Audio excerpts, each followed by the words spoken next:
Thank you, Denise. Thank you. I should make it clear, I'm not here by popular demand. I'm here to fill a gap, so I do my duty. We were talking about the library last time I was here, so I thought I'd stay with that. That's easier. Talking about buildings, but let's talk about the first librarian, 1840. There's a backstory to this, so I'll have to ask you some questions, see how much you remember. In the early years, a couple of decades of the 19th century, there were a couple of young Irish entrepreneurs who realised that the canal business was in decline. So they had this brilliant idea for a start-up.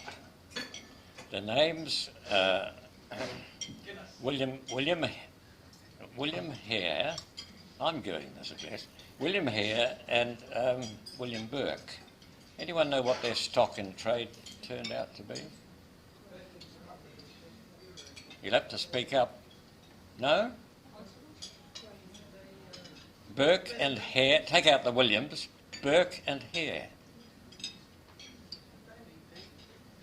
All right, cadavers.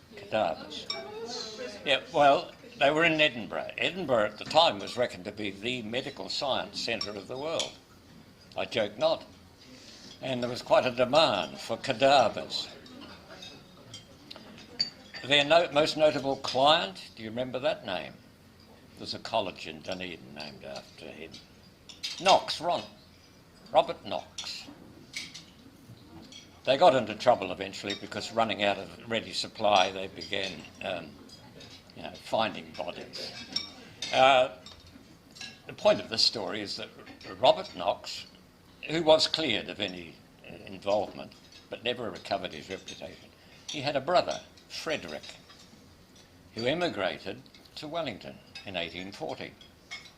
He also was an anatomist, and presumably because of his involvement with classification of body parts and various other things, was appointed the librarian in 1840.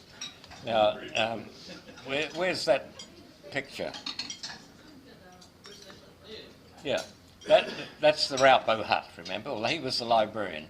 It lasted less than a year and moved on to another institution, both of which failed in due course. It was reckoned because that was the wrong place for the library. No one was down there. Everyone was at Tiaro. This was the dead end of town.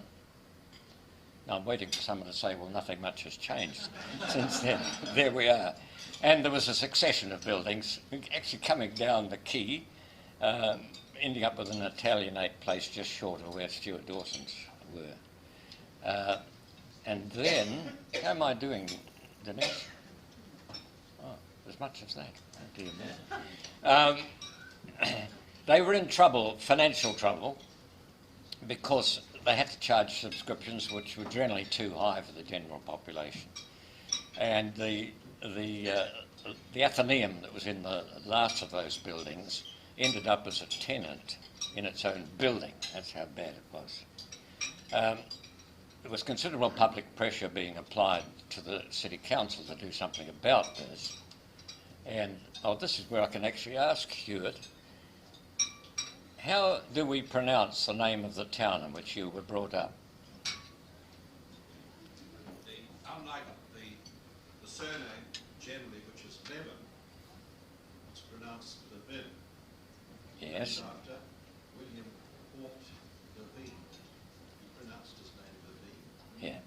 Yeah. W.H. Levine said to the council, I'll give you a considerable sum of money if you build a public library. A considerable sum. And they responded by building the 1893 building that was on the next to what is now the municipal office building. So there we are, Mr. Levine. It's a bit like Sir George Grey, who did the same thing in Auckland, threatened the council with taking all his goods and wealth away if they didn't do something. How's that, Denise? Is that enough? Good.